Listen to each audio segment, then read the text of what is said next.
Shabbat Shalom. What was the connection between the tabernacle and the sin of the golden calf? And how did the Mishkan, the tabernacle, actually atone for that sin? Shabbat Shalom. In this week's parsha of Parshat Vayakhel-Pekudei, the Torah describes the Mishkan, the sanctuary that traveled through the desert, as Mishkan ha'idut, the tabernacle of testimony. It was a witness to the Jewish people that the sin of the golden calf had indeed been atoned. And the question is, what was it about this project that atoned for the sin of the golden calf? On the surface, it's very easy. When we compare the two, the Jewish people wanted to have a connection with God. It was corrupted by many in the Jewish community that used the gold to build a golden calf. Now they're using the gold to build a sanctuary for God. Very simple. We have a connection. We have enthusiasm for the golden calf. We have enthusiasm for the Mishkan. But here's something interesting.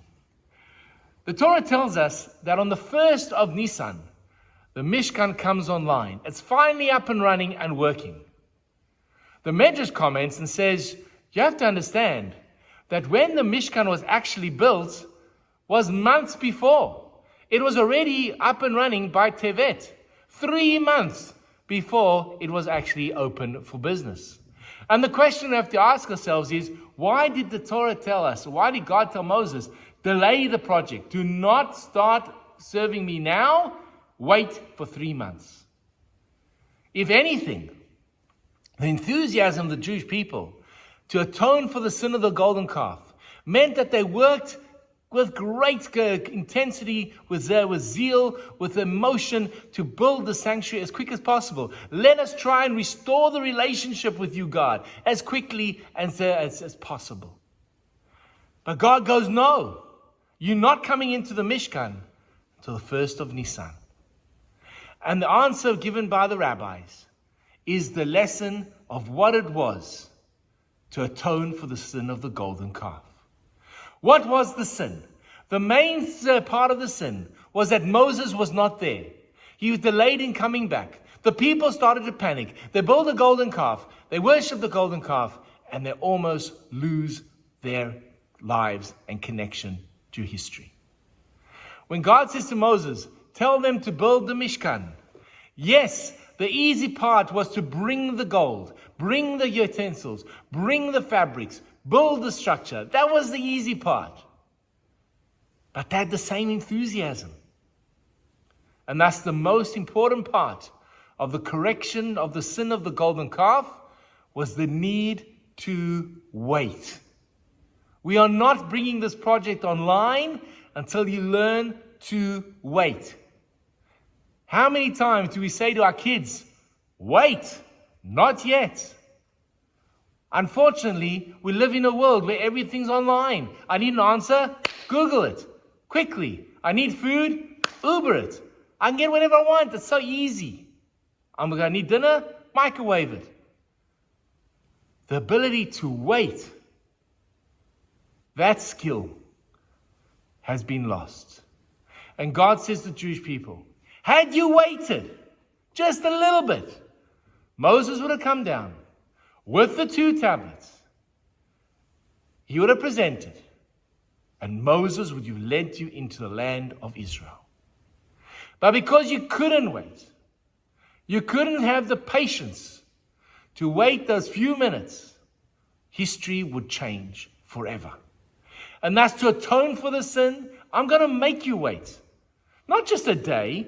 I'm going to make you wait months until you get this into your head that you need to have patience. Not everything can be answered and done immediately. Certain things need time. Of course, there are other times we need to act as quickly as possible and strike with the iron's hot. Of course, we understand that concept. But how many times do we make decisions on the fly? We are angry with our boss. We're angry with our spouse. We're angry with a friend. We're angry with a client. We're angry with the provider. We get upset. We burn the bridge. And then we calm down. We go, what have I done? They always say, when you're angry with someone, write a letter. Put it in a drawer and then reflect, go to sleep, and reflect on it the next morning. And you'll probably find that with the emotion out and clarity returns, maybe that's not what you need to say. Learning the art of patience was the true testament to the fact that the Jews had repented from the sin of the golden calf. And thus, whenever they journeyed, for the 40 years while they wandered in the desert, they had the Mishkan Ha'edut, the Mishkan to testify to them. This is the lesson that you have to remember. Not everything needs to be done now. Learn the art of patience, because sometimes when you go too early, you can cause irreparable damage, and we need to prevent that. So hold on, pause a few moments, breathe before you act. Shabbat Shalom. Hi, this is Rabbi Lewin. If you've enjoyed the content of the sermons and the ideas that have been expressed in the YouTube video, please hit that first subscription button and notification bell, and share the videos with friends. We'd love to grow the channel and love to engage with you. Please share your comments in the section below. I'd love to hear from you. Have an amazing day.